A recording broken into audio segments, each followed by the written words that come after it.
All right, good morning, gentlemen. Thank you for coming to do this today. And I am going to be learning just as much as the audience is, so I'm very happy to be doing this. So, cool. My first question to you both is, how did the Centaurs come about? And maybe you could give us some dates, the location of where it sort of all began, and what did the creator of the Centaur MC start the organization off to be the original concept? Yeah, actually we were founded in May 10th, 1970. Ron Barrett, a number of other guys down in Richmond founded us there. I'm not exactly sure why they chose Centaur as the symbol. There's various theories about that.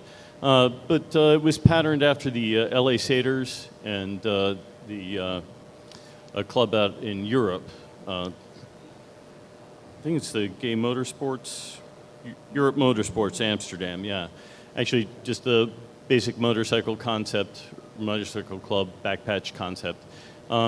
Pledge period, whatnot, but it was for guys, it was the social structure of the day that having a club to join allowed you the opportunity where society wasn't particularly accepting. You had friends that you could hang out with no matter what your field was in your professional career, and it wasn't particularly safe to be out. You had people that you could socialize with and associate with. So clubs were very common in the day for that purpose.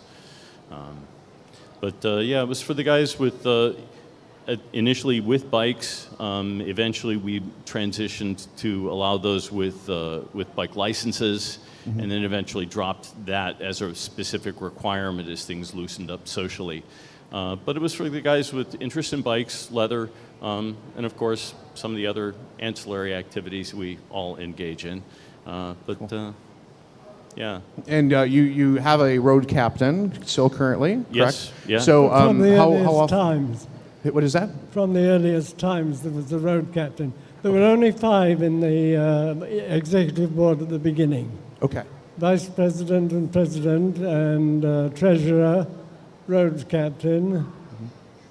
And secretary? Secretary, of Yeah. course. Secretary. Okay. And how often are your members still doing bike rides?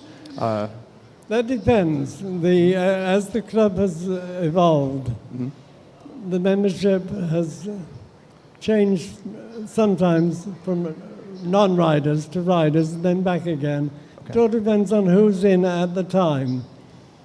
Got it. And why they chose the Greek connection has never been quite clear, but we do, because we know that Centaurs were known to be rowdy and boisterous. And sometimes given over to excesses. No. However, one must remember that one of the members of the original Centaurs in Thessaly was Chiron, and he was a mentor to heroes like Achilles and Hercules and so on. And it was he who taught them how to ride a chariot on 2 wheels while holding a bottle of mead or something in his other hand. They learned to balance very carefully. And so that part of the tradition is often brought up again, and may or may not be very true. However, Richmond, of course, means rich mountain, and they were at Mount Pelion in the original days in Greece. So we have continued over the years to keep that classical connection, hence Olympia, which is the earliest event that we did. It was first done for the first anniversary of the club in 1971. 71? Yeah. Okay. Cool. That was the first Olympia, and it was a very modest affair. I think there was something like 12 bikes.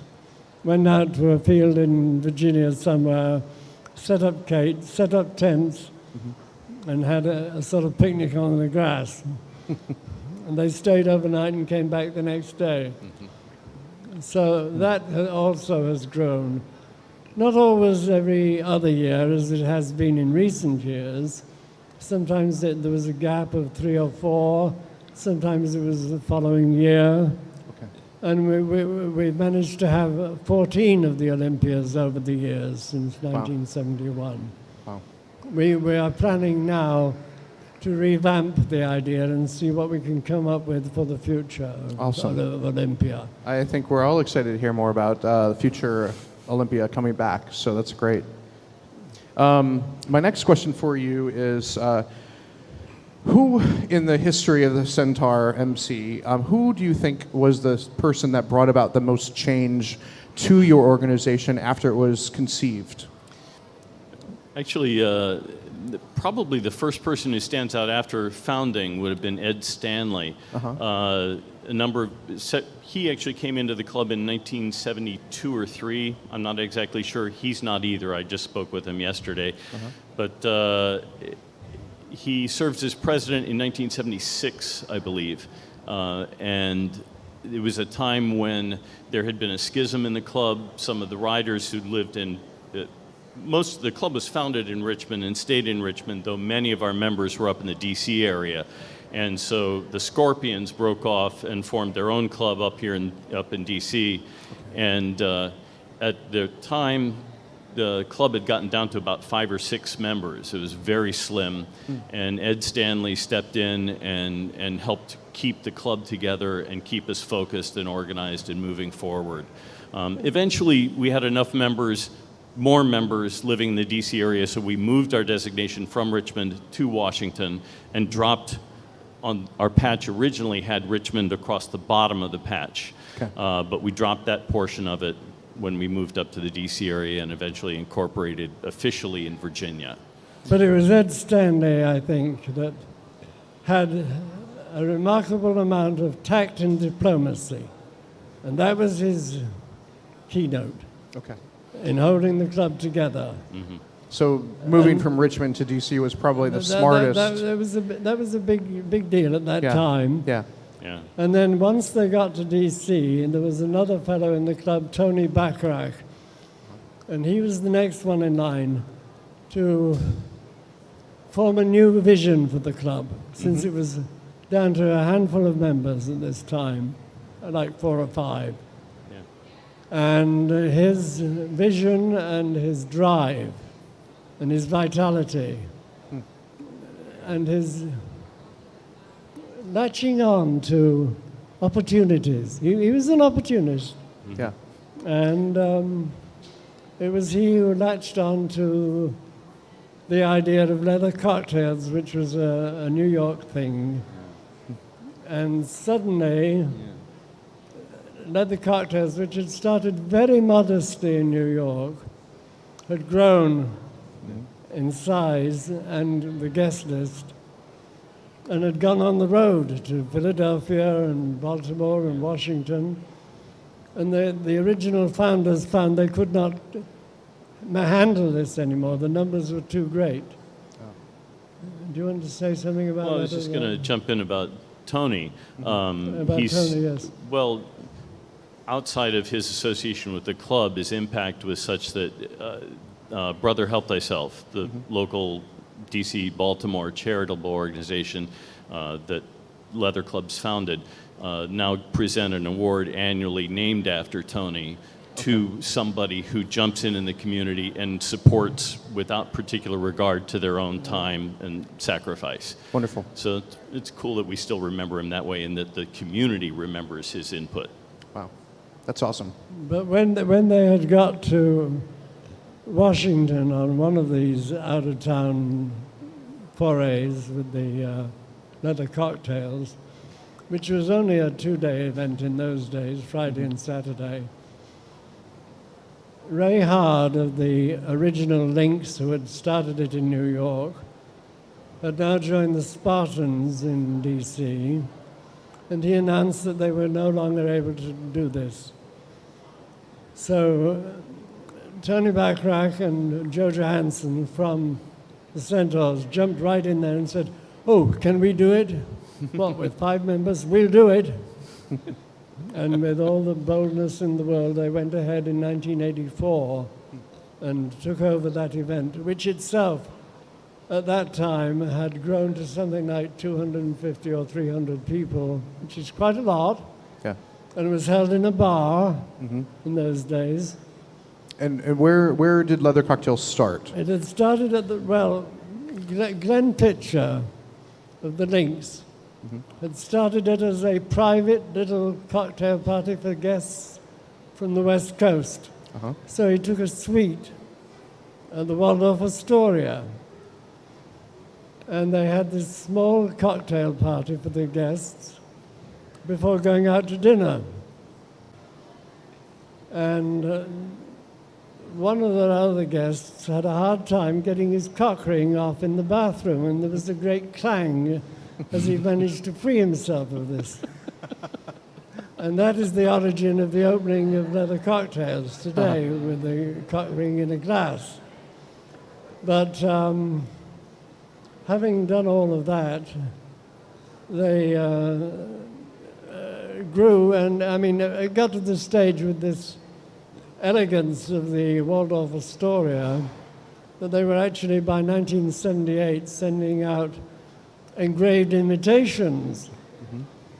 And so, and it's still a private affair, but gaining in popularity all the time.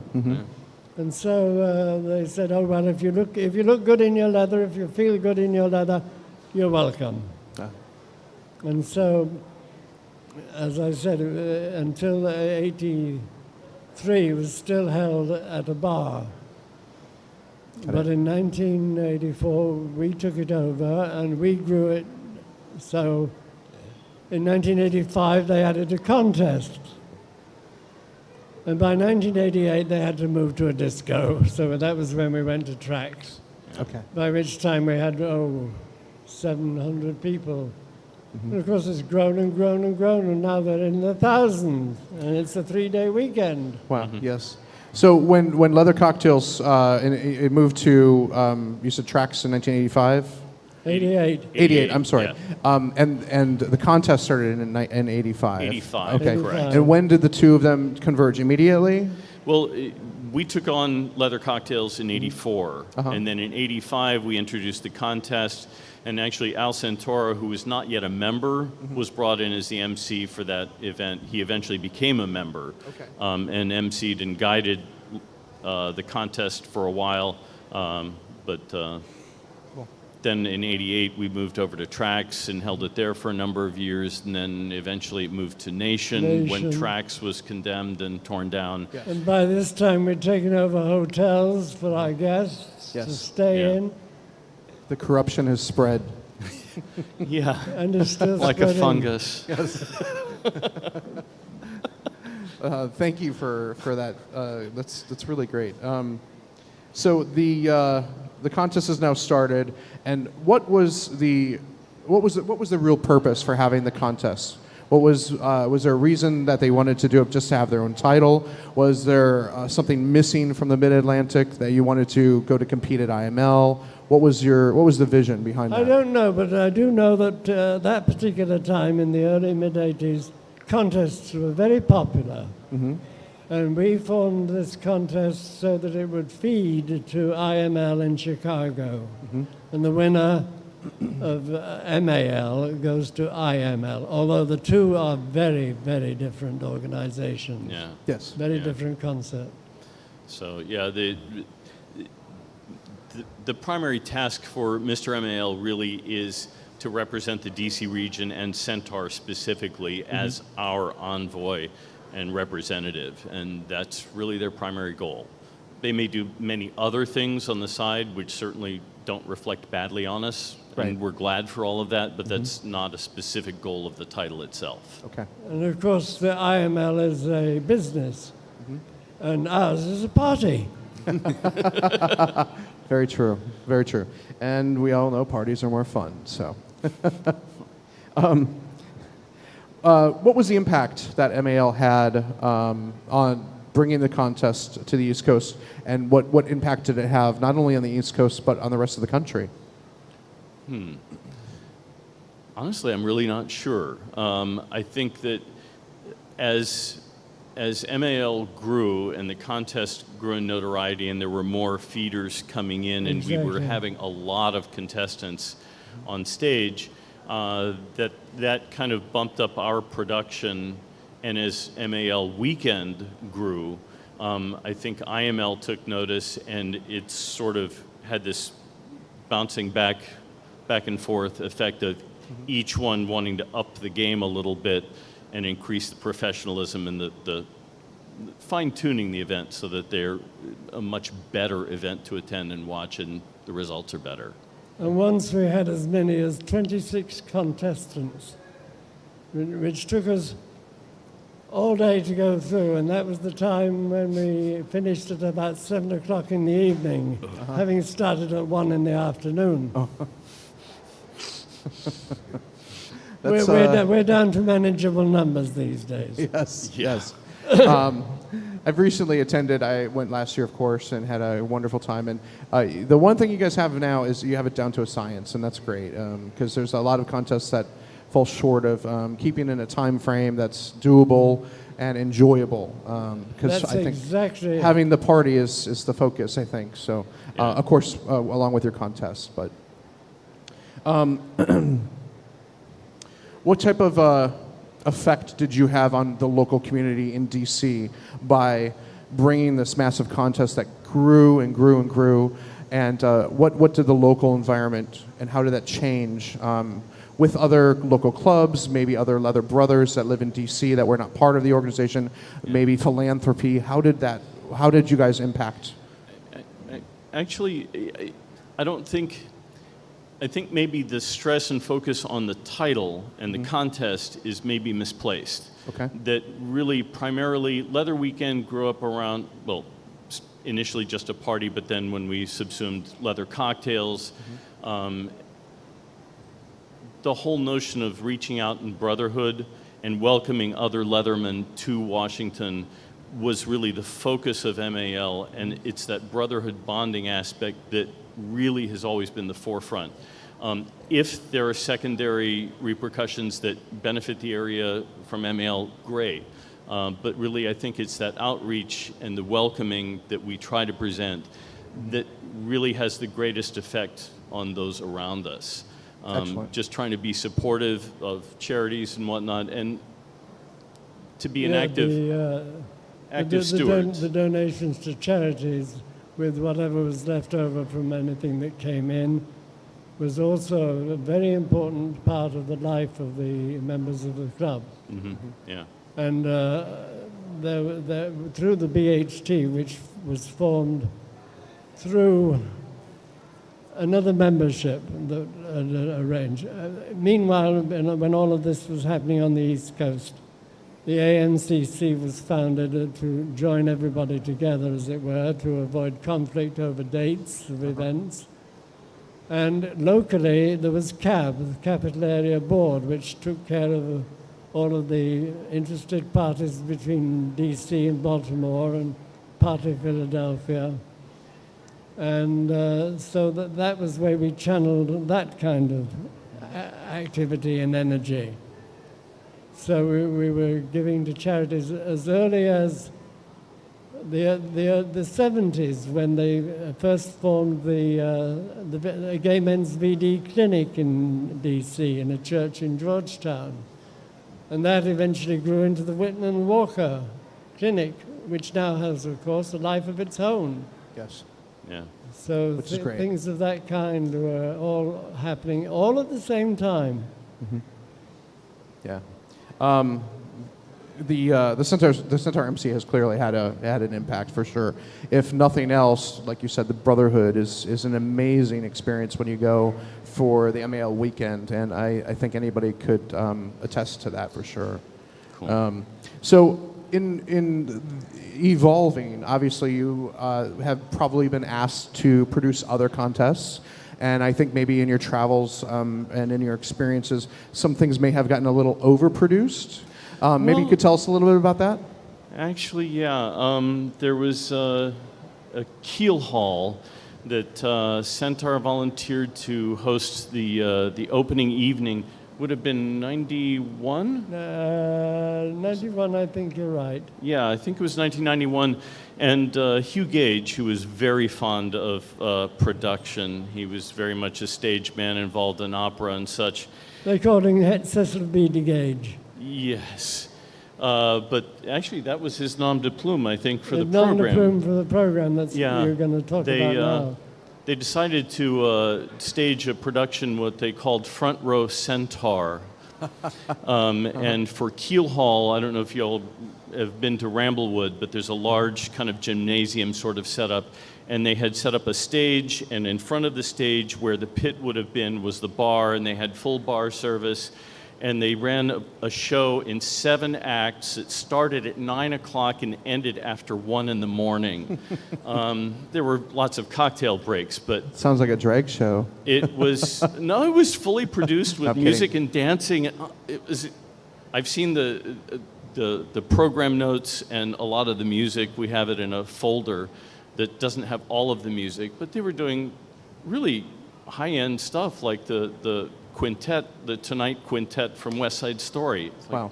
that's pretty challenging That's stuff. cool. Yeah. But yeah, we determined after that never, ever again would we be producing shows on that kind of scale. We still get called a show club. And then actually a couple years before that, in 1989, we took to the road and went up to Nashua, New Hampshire for the Vikings run, Leif Erikson. And we were looking at the time for a new place to host Olympia because Altland's Ranch had kind of been encroached upon outside of York, Pennsylvania. We'd had Olympia there for a couple of times, and it was really no longer feasible to have much privacy there. And so we found a lovely camp outside Oxford, Pennsylvania, but the only time, because it was a kids' camp, the only time it was available to us was Labor Day weekend, which traditionally was the Vikings' Leif Erikson weekend that they had. So we decided that it needed a major suck-up gesture from us to them to implore them to move their event or allow us to have an event that would have competed with them, and AMCC would not allow that competition. So we produced an event, what was it? Welcome to Terror as opposed to Terra. And Not a show plantation. yes, not a show plantation. They went to a local nursery and bought up their dead plants, dressed them with cotton balls so that they would have the... Oh my God. It was awful. I think we have just crossed a line. Yeah, sorry. I No, I'm know just kidding. that's a sensitive I'm kidding. topic, but you know, it's part of history, and yes, it certainly exactly. it certainly is worthwhile to discuss it. You know, Yeah, absolutely. So, all right, we're going to segue into another topic. Thank you for sharing, honestly. Sure. So, I want to talk about HIV and AIDS, and I want to talk about the impact that it had on you personally, about how it affected your club. I'm sure you've probably had some hard times with some of your members. Indeed. And tell me about that time frame when it was just a bad time in history. Yeah, it hit us like it hit everybody pretty hard. There were definitely some periods where we were losing 3, 4, 5 members a year, sometimes more, to HIV and AIDS. We created our first quilt panel for the AIDS quilt in 1988, and then created another one in 1993 because we'd had so many more members die. Over the years, we've lost, I think at last count, 60 60 or thereabouts. brothers that we know of, not all from HIV and AIDS, but many. Most. Yeah, Absolutely most. it's definitely a hit. How do you remember your brothers that have They fallen? have been remembered in a very special way, which we introduced not too long ago. About 10 years ago, we had somebody make a beautiful candelabrum for us. Good. Do you, good. How many names are on that, do you suppose? Oh, I think at the moment there are only 50 some, but we have there's a brass plate affixed. A stacked candelabrum Yeah. And what we use it for is with the candles up the top for the coming and going of the new e-board and the old e-board. But all of the names are attached to a little plate on the front and the back and the sides. Still got some spaces left. Yeah. Let's hope not to use those. So. Yeah, hopefully not too many. Yeah. But it's. And I'm sorry, this is the same candelabra that you use at the beginning of the opening ceremonies Exactly. of Precisely. the contest? Okay, Yes. That's wonderful. That's for the And inauguration. when did you start doing that? Right as soon as you brought the candelabra about? Has it always been a part of the contest opening? As part of the opening, that was what it Yeah. was designed for. Right. And it was designed to be used, not just decorative. Right, right. It's not Yeah. just a memorial. Yeah. So yeah, when it was instituted, it was decided that we would affix the names of our deceased members to remember them, particularly as we transition from one year to the next. It's wonderful. And we also keep a memorial scroll that we usually try Oh, that's to right. We had them with the scroll as well. display at Leather Cocktails in a quiet corner so that people can go and remember folks. Wonderful. Yeah.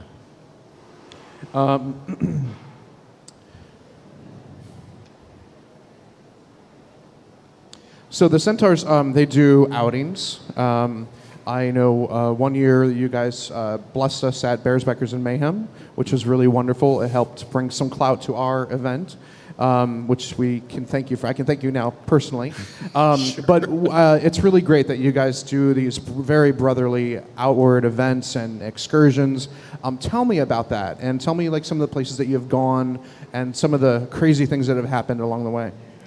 Actually, we've done a number of trips. Actually, before I became a member, I know that the club made a trip to Berlin. I think And Amsterdam. And Amsterdam, yeah. In more recent years, we've done bus trips that we've scheduled. We'll typically charter a bus to leave from Washington on a particular date and head to, we've gone to Charlotte, we've gone to Boston, Minneapolis, Cleveland. Toronto. Toronto, exactly, a number of places. And we'll typically stop in cities on the way. I know we've stopped here in Baltimore and then again in Philly on the way up to Boston. That was a memorable run. Yeah, we kind of hosted a group bar night at the bar up there. I forget which bar it was in Boston. On the way back, the Potomac boys were really, really drunk. Not that that's unusual, but they were singing "Oh Canada," but those were the only two words they sang for the whole song. In the bus, yes. And I suppose they probably had their mouths full after that. So. Yeah, but they were fun times. I know on the trip to Charlotte, I think actually, if you know the geography fairly well, Woodbridge is only just maybe 25, 30 miles south of Washington. Mm-hmm. They had to stop in Woodbridge to get more vodka. Nice. We've had other runs with the bikes.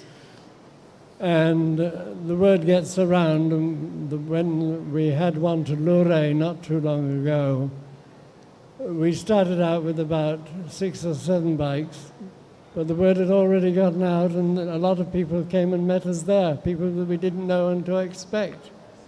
So that was very gratifying too. Yes. Mm-hmm. Yeah. Tell me about probably one of the most memorable shenanigans that maybe you can think of in recent history or in the very far past. Something, I'm referring to something where maybe one of your brothers got into a little bit of trouble, or maybe somebody got left behind because they were passed out and they missed the bus. Well, I remember hearing a story from one of the early Olympias, maybe 80... 5, 6. Yeah, somewhere in there, that the truck that was carrying all of the stage props and whatnot, because that was still in the days when it was a mud run, basically a field and a swimming hole and tents and whatnot. But all of the props and backdrop and set pieces were in the back of the truck, and somebody was careless in throwing their cigarette butt out the window, and the backdraft caught it and it fell into and burned all of the props for the weekend. So they had to improvise. How did you resolve that? I don't know, I wasn't there.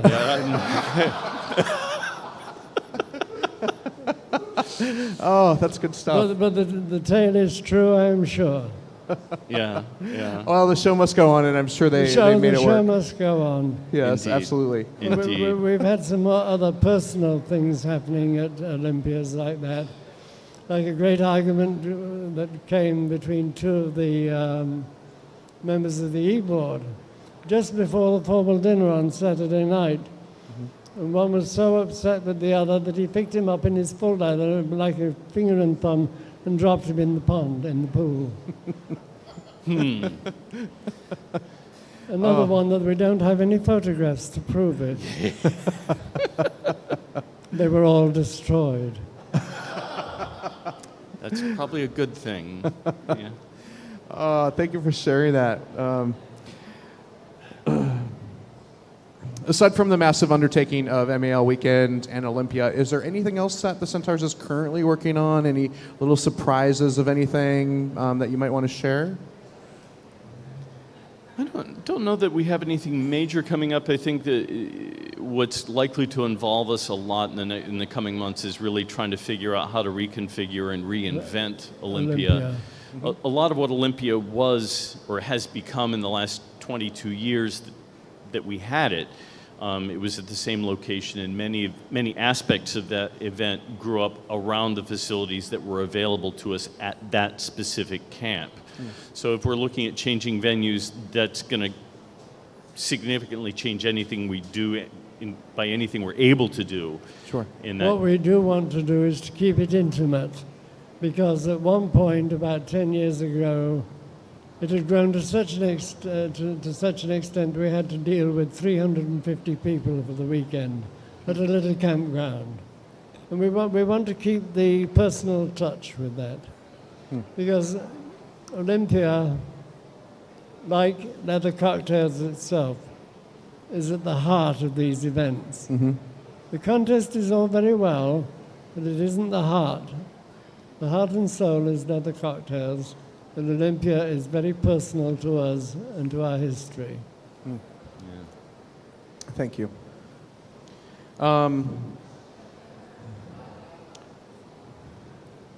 So knowing that an organization is only as strong as your weakest individual, which I believe you're all very strong in your own way, especially. Obviously, it's hard to keep your members motivated. It's hard to keep them, taking on tasks and duties, whether it's presenting and producing the contest, whether it's, being one of the guys that check in at MAL Weekend and all kinds of other stuff. How do you keep your guys motivated and keeping them in track towards a common goal? It's interesting you ask the question that way. Really, I want to say that it's the fundamental bond of brotherhood that stands out, and everybody has their times where they're stronger, they're weaker, they're taking on more responsibility, less responsibility. There are times when tragedy strikes and somebody has to step away from duties that they've been carrying on for some time, but the rest of the club steps in, takes over, does everything that needs to be done so that things still happen. It's also the luck of the draw with the kinds of people that are attracted to join the club.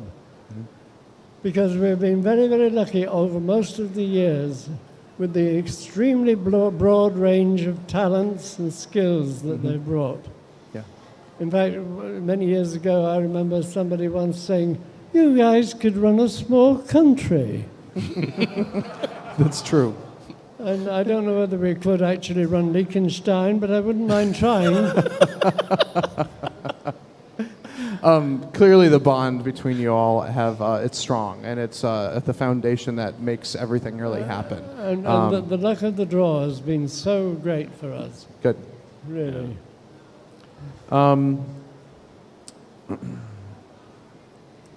What do the Centaurs feel the climate is like for contests nationally? And do you feel there are too many contests with or without direction, purpose, or anything of that nature? And if if you feel that there are too many contests, how do we fix that? Actually, I think that's something that contests grew out of a need to have a figurehead, sometimes as a person around whom to gather, to bond. And I think really the focus, the need that those title holders fill has changed over the years, and that to a large extent, contests are going to come and go largely from attrition of local interest. I don't think it's necessarily something that is managed or manageable. If a contest is successful, it be because it's doing something right that is appealing to the local community in that region that would serve it, or that would feed into it, that it would serve ultimately, rather. I think it's going to have some natural change, some ebb and flow, but that's going to be driven largely from local regions and local communities. I agree. So you obviously feed into IML, and what do you think is the biggest downfall of IML as opposed to MAL? And what do you look for that's different in a contestant? What do you think that the differences between you and IML, and do you think that they have any downfalls, or do you think that you guys see things very differently than them? I'd be hesitant to do a lot of really direct comparison. IML is a corporate organization, and we being a fraternal organization that hosts just the weekend party, we serve different purposes. I personally, that's a very awkward time of year for me professionally, so I've never been able to go as much as I've wanted to. But I don't know that it serves a different purpose. It works in to a different end, and I don't know that it would be appropriate for us to necessarily judge or even conjecture about what benefit it would. I can't say personally either, because I've never been there. But from what I hear, it is so large that you go there and you don't meet very many people who've also gone there and been stuck in the same place. So I really can't say. Right. Cool. I just curious if you had an opinion either way. No. So, not necessarily reflective of the Centaurs either. So, and sorry, I got lost here. Let's talk about your philanthropy of the Centaur MC, and if you make profit, what are what do you guys do with your money? I'm sure you probably have some identified organizations like Brother Help Thyself. Tell us a little about in the past or currently that you guys involve yourselves in either helping to raise money, maybe giving them money, that kind of thing.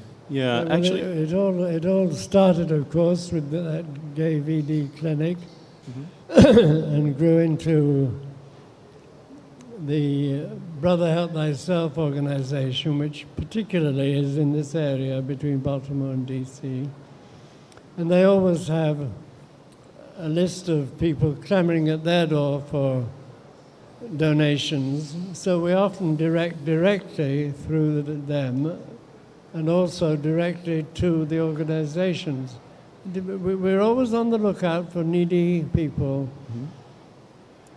that wouldn't necessarily be getting it from bigger sources. And the help that they require is sometimes only minimal. yeah. Like there was the telephone line some years ago, which was a very important one for us and for the people, but not many people knew about it, but it was a useful line for them. Yeah, that was part of a local charitable organization in Washington. Was it Washington or Baltimore? That needed telephone service, and they didn't have the money to afford There it. have been two. There was one separate one in D.C. and another one in Baltimore. Yeah. So that has happened. On the other hand, they've had big dues, which are still going on every year, like Scarlett's Bake Sale, which we sometimes contribute to, and it in turn makes a big Always. donation. And others like that of notable size. So there's a whole range of offers to be made. Yeah. Actually, I've got just a short list here of various things that we've given to over the years. Whitman Walker, obviously, Food and Friends. Pets DC, which helps with taking care of pets of people who are either chronically or terminally ill. That's been one of our favorites, actually. Yeah. HIPS, which is helping individual prostitutes survive. Different drummers we've given to, let me see, I've got a list here. Leather Heart Foundation, Outserve SLDN, Yes. Mr. Friendly's Team Friendly DC Baltimore, Suicide Prevention Education Awareness for Kids, Sexual Minority Youth Assistance League. There have been lots of people over the years, and I know that just in the last 5 years, we've given away somewhere in excess of $100,000. Excellent. So over the life of the club, I can easily say that we've given hundreds of thousands of dollars. And as I said, That's there's worth so- a round of applause, absolutely. So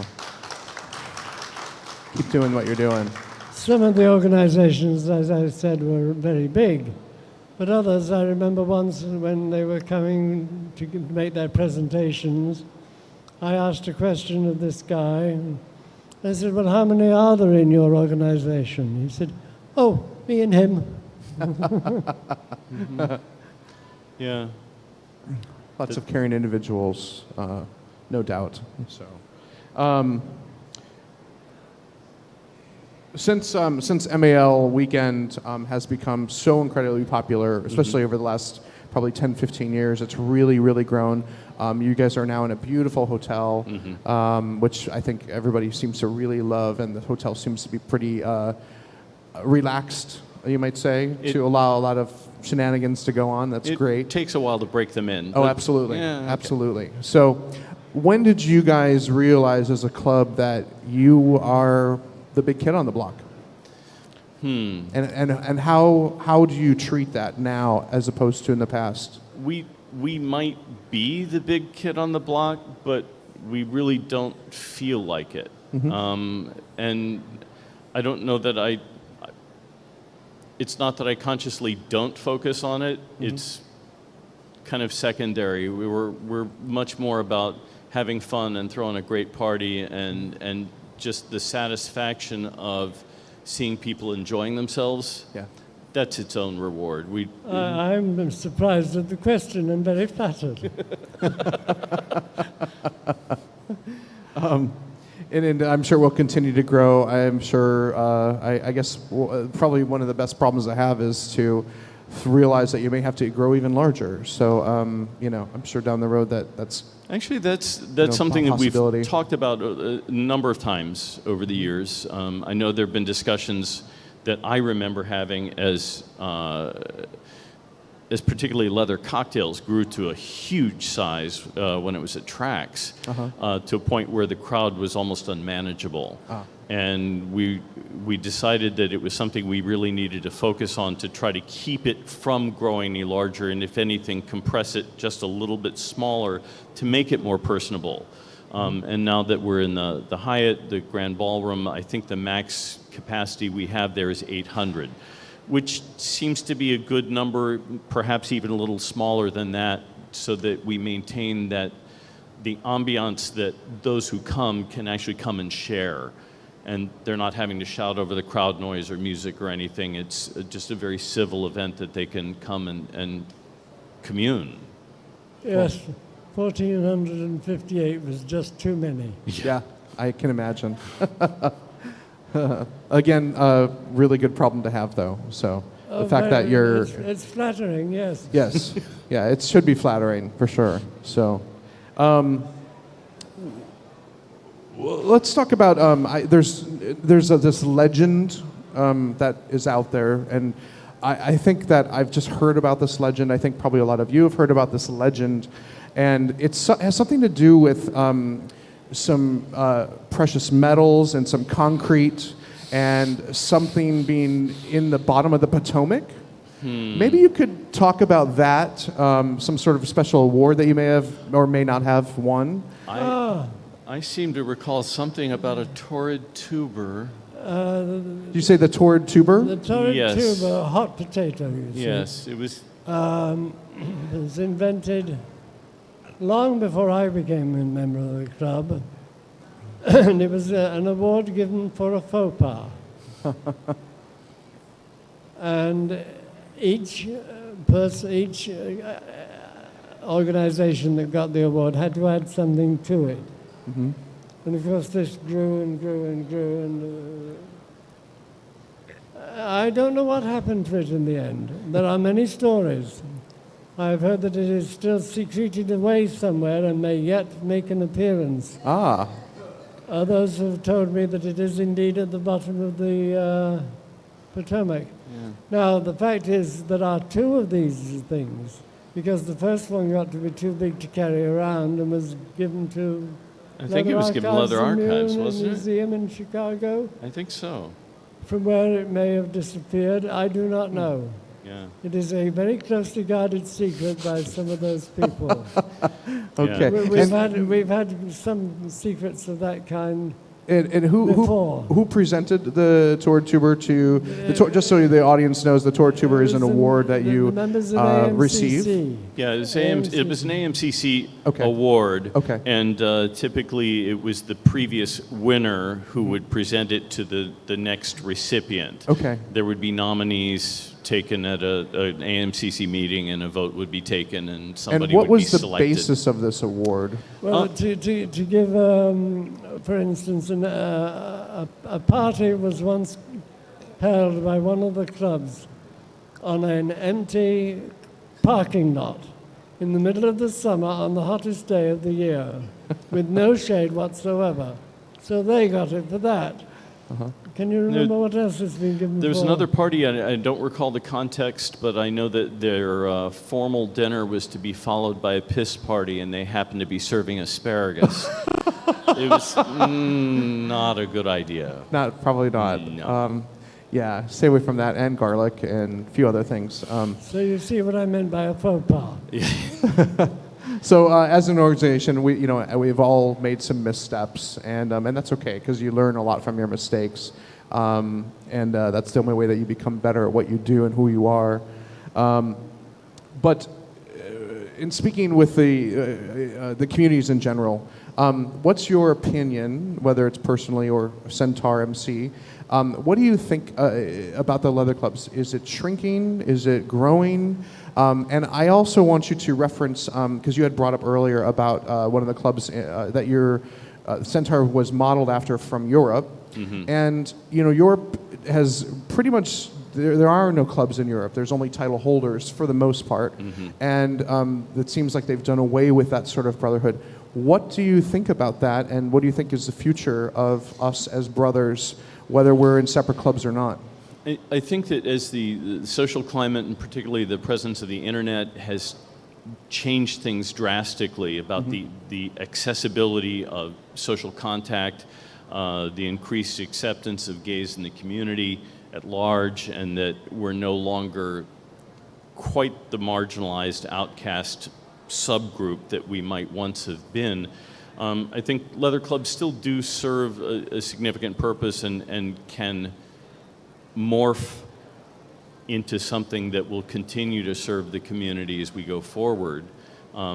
It'll definitely change in the nature of how it manifests, but I think actually there are some significant traditions that are worth preserving, even if they take on new forms. Observing finding ways of reinforcing the sense of brotherhood and community. Those are things that don't necessarily come easily from scruff or manhunt or whatever. I mean, those are fun ways to connect with people and good ways to reach out far beyond where our normal reach would have been prior. But I think that there will always be a role for the subculture of the leather folk, the bikers. Being a biker in a club is nothing new. My parents were in a bike club back in the 1920s. Huh. My earliest memories are of being in the sidecar and the smell of leather when I was a toddler. So I think the bikers will always be with us.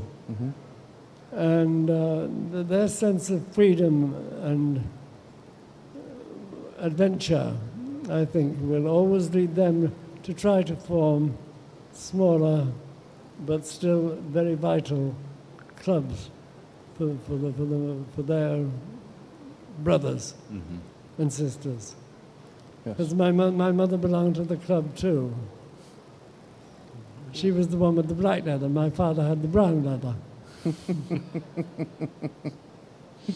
So your mother may have noticed a little bit of difference in you when you were a mere lad? She and her sister, who was very forceful Ah. and very lucky.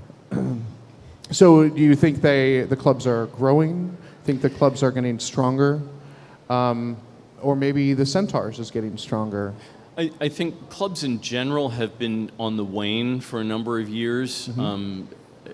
I find that a little troubling. I think it becomes a question of how to reach out, how to communicate and connect with younger potential members, Right. Yeah, to help them realize that we might well serve a good purpose that they hadn't thought of. I think part of it arises from the basic decimation of a generation of potential mentors, that there was a discontinuity Yes. through HIV and AIDS that has required a lot of outreach from a few people, and it tends to create some burnout. That, I think, has been one of the biggest hurdles for leather clubs to continue, is how to avoid that and to rejuvenate. How many the members? encouragement of the younger generation is the lifeblood of all clubs. Yes. Yeah. How many members do you currently have? We have 29 current full members. We have 32 associates. I think we total 89 members between actives, alumni, associates, and fraternal. Excellent. So, We've had active membership of up to 60 before now, but as few as 5. So it's like breathing out and breathing in. So do you think the Centaurs will be around in 25 years? Hope so. I hope so. I hope so. Absolutely. Fingers crossed. What is the most important thing that the Centaurs has done or accomplished since its inception? Most important thing we've done. I think probably the charities. Yeah, that's probably it. They've done a lot of good. What we've been able to do, reaching out to other communities and other organizations that Other help. organizations and other clubs, we've always tried to reach out to our brothers in arms. Yeah. Yeah, I know that you mentioned earlier as MAL's grown and the proceeds have potentially grown in years that we've had unusually good showing and had a little extra money to spend. At the club's discretion, we've intermittently selected either a run or several runs hosted by other organizations to help fund our brothers going, so that we're giving back to those clubs that feed us. Yeah. I know there have been some times when we saw a club that was struggling and we decided we really need to help that event succeed, help them succeed and grow, and we would send 15, 20 members to go attend the event and bulk them out. And sometimes they had a little hard time managing it, but it's a good problem to have, and we were happy to help them any way we could. That's an excellent model. It's great to help out specific charitable organizations, but sending the brothers to enforce, to support is just as worthy and just as wonderful. And even when we would go on the road and do a bar night somewhere, like if we went up to, I remember early in my term, one of my first out-of-town bar nights was up at the Red Star in Reading when that was still open, and Billy Collison, my partner, had me make a couple of quilts. I made a leather pride quilt and a regular rainbow quilt out of bandanas, and we did a raffle and auctioned them off. And the money that we raised from that, we didn't keep. We gave it back to a local Reading charity. Same thing with the bar night we did in Boston. I mentioned earlier, we gave that money to a local Boston charity. so wherever we go, it's a matter of asking them, the local folks there, what charity is doing good work that you see that really needs help, and we didn't say that we were going to do this, but we would send a check and then help them out. Right. It also works the other way. Absolutely. Being in the club has meant an enormous amount to me personally. It's made me grow and to see things, meet people that I would never have met otherwise. As I said earlier, so broad a spectrum of people that I wouldn't have come across before if I had been on my own in my own little world. Yeah. I think things that are done in love, which clearly this is love. This is a love for us, for you, and for our audience, and they get it. And anything that's done out of love always comes back to you. And I'm sure you can attest that what you have given out as a club has come back to you 100 times over. Because it's with the amount of support, and Right. you know, it's amazing. Sure. So this question's a little, how do I say, controversial in a sense, and it's just a discussion. It's not meant to knock anybody down on another organization or club. But the one thing I love about the Centaurs is they're a very non-judgmental organization, and they don't allow that to be part of who they are, and they have different events. And there's been some controversial moments because people sort of have expectations, but you also sort of have to educate them and let them know that that's not what they should be expecting, so to speak. And what I'm referring to specifically is, you know, there are other events and organizations that have recently and very controversially come out and made a decision and said, you know, this event must be safe sex. This event must only allow people who condone safe sex only. And there's a lot of controversy that's been created in the porn world, in the leather world, and in a lot of other surrounding, you know, organizations and events. What do you guys say to that when, you know, if you bring on a sponsor, for example, and that sponsor that's not what they promote? And what do you think do you think it's right for an organization to be that judgmental? It's sort of like mixing sex with politics, where we don't want to mix religion and politics. I think actually that is a hard question to answer, but I know that when we are considering advertisers or sponsors for MAL particularly, that we do take some care to vet the organization to get some sense of their overall, I don't want to say moral caliber, but just that they're operating uprightly. I don't know that we would fall into any particular track of specific judgments for this behavior or that behavior. And as far as safe play, yes, of course we encourage that, but ultimately it's probably more important that we be educated adults and conscious about our own impact on our own behavior and how that behavior affects those around us. It's a personal decision that we can't decide for people attending. Right. It's as long as your guests know what's available, assuming they've all been, you know, educated. Right, and as long as their behavior isn't specifically negatively impacting a lot of other people. Correct. I mean, it's a personal decision, that's fine. If it's kept on a small scale, whatever you do, that's your responsibility. But if it's starting to impact the entire community, or if it spills out in the hallway and becomes a whole floor party with lots of strange things going on, then yeah, that's not necessarily appropriate. Okay.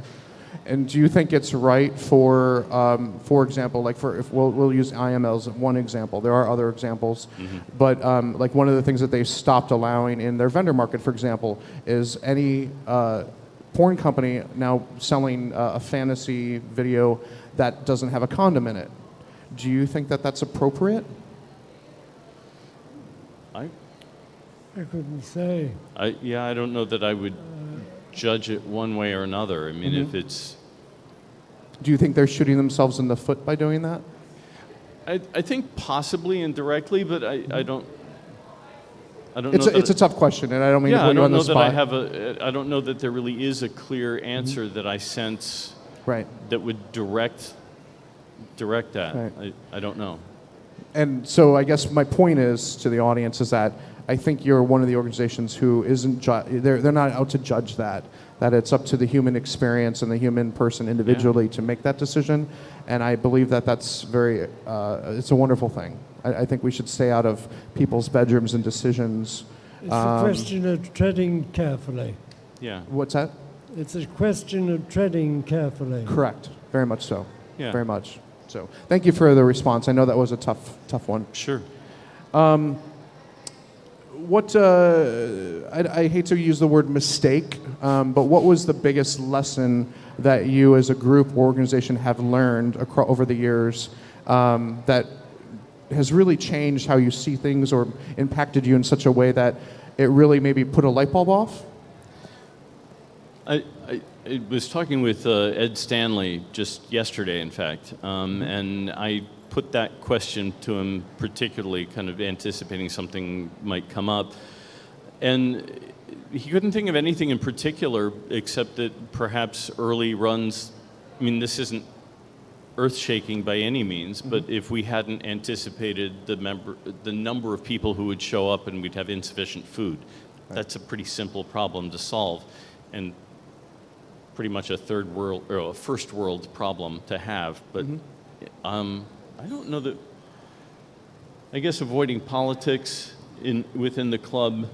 These days. Yeah. Of course, it was politics and ideology that split the club in the 1970s. Because there were the ones on one side who were devoted, committed bikers, didn't want anything more than, like nothing better than going off into the country on the bikes in a group. But there was an element that had grown in the club who were more inclined towards, what do you call it? Theatricality of a certain kind. Theatricality. I can't think of the two words that I used before. But it divided the club. And it made both sides deplete their numbers. Yeah. And that was a big learning curve for those that remained. Yeah. And the ones who did remain managed to balance the controversy at the time, as I said, with Ed Stanley's expert guidance. Yeah. That was a big thing to have to learn. Yeah. I remember... We still have bikers in the club, and we still have the theater people. Oh, absolutely. Balancing those is sometimes tricky to do. Absolutely. I remember a meeting, it would have been immediately preceding an MAL in 2003, I think. The theme of the weekend was leather, sex, in the city. And we had a couple of members who, the then owner of the DC Eagle was becoming known for his outbursts and verbal and physical assaults on members. And there was some question about whether or not it was appropriate for us to even think about running a shuttle bus to the Eagle to, benefit his business. What we didn't let on at the time, because we were a little concerned about copyright infringement, was that we had produced our own episode of Leather Sex in the City with 4 guys sitting around ostensibly on the Saturday morning of Leather Weekend chit-chatting about who they'd done the night before and what they were going to wear to leather cocktails, their Fendi boots, their Vera Wang chaps and whatnot. But we had 4 members actually leave the club during that meeting over the issue of whether or not to run buses. But then 2 days later, or a few days later at Leather Cocktails, we dropped a big screen down at Nation and showed this film, basically with some nice digs against somebody who is being a real jerk in the community. So it's like, yeah, don't be an ass. That's the message for today. But we made it funny, Yes, it was very funny. which Yeah. is important. All right, I just have a couple more questions. What does Centaur MC mean to you each individually, and what has it done for you as a member in your life? It's really opened a lot of windows for me. I Me really too. had only just recently come into the leather community, maybe a year or so before I joined the club in '95. I was just starting to go to the Eagle in early '94 after losing my first partner in '93. Okay. So yeah, finding a group of people who welcomed me where I could utilize my talents to augment what the club already was. Likewise, and you have very different talents from what I have. And I brought whatever I could to the club simply because I enjoyed doing my job. I really had no ideal of getting into the club until finally, after having done promotion for this and staging for that, and I'd spent most of my life in the theatre, so you know which side of that coin I'm on. But at the end of Leather Cocktails, or Leather Weekend that year, the new president came up to me and said, "Well, are you not going to join this club?" And I said, blah, blah, blah, blah, blah.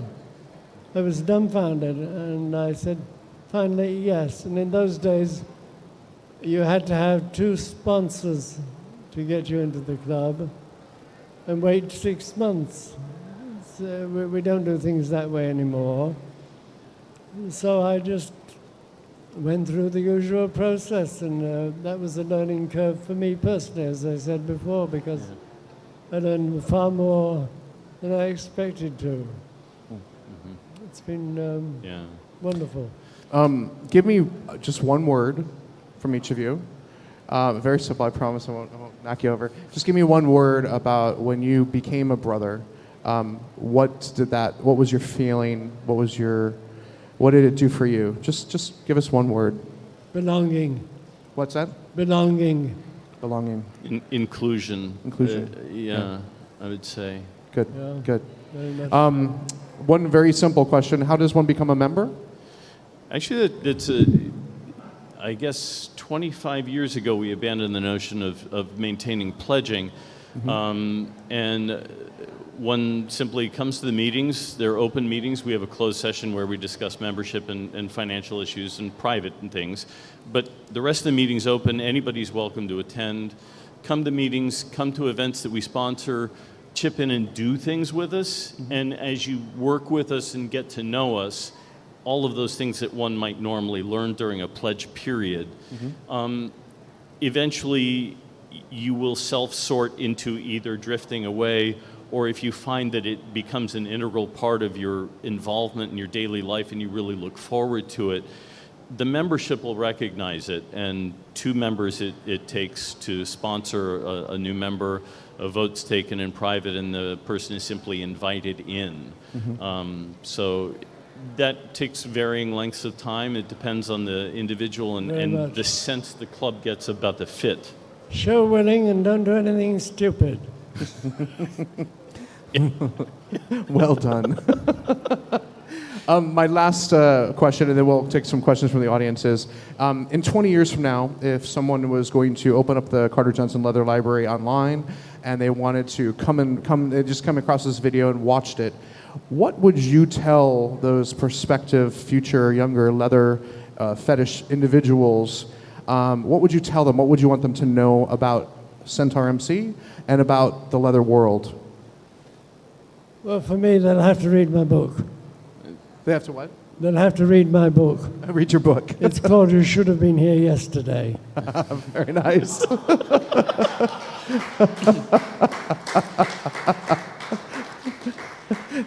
Chris?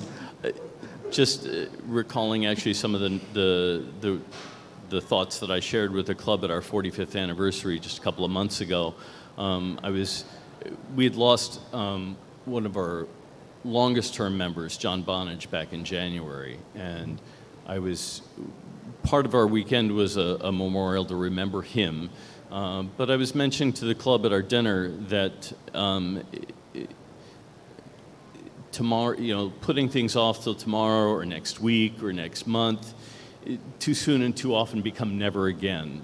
I said, we don't live in Neverland, but I think actually in each of us Centaurs, there's a lost boy that we emulate him when we're sitting around 4 or 5 of us having drinks thinking, oh, wouldn't it be fun to, and somebody else taking off and thinking, oh, well, if we add that, or if we make it bigger, or if we do this, or add some other aspect, it becomes bigger and bigger and bigger, and it becomes huge. And we manifest that lost boy when we create something out of our imaginations that's spectacular. But do it out of Tinker Toys and Q-tips and medicine cups and shit like that. Yeah. Dead shrubs. Yes. I mean, but that lost boy, if you neglect him, he'll go away. And with him, we'll lose some of that magic character that creates that thing that we think of as being a centaur. That if that playful character isn't there in your heart, then you've really lost a big piece of your humanity. Excellent. Thank you. That's a lot of passion. That was a really great answer. So we're going to open it up to some questions from the audience. Anybody? Not you two.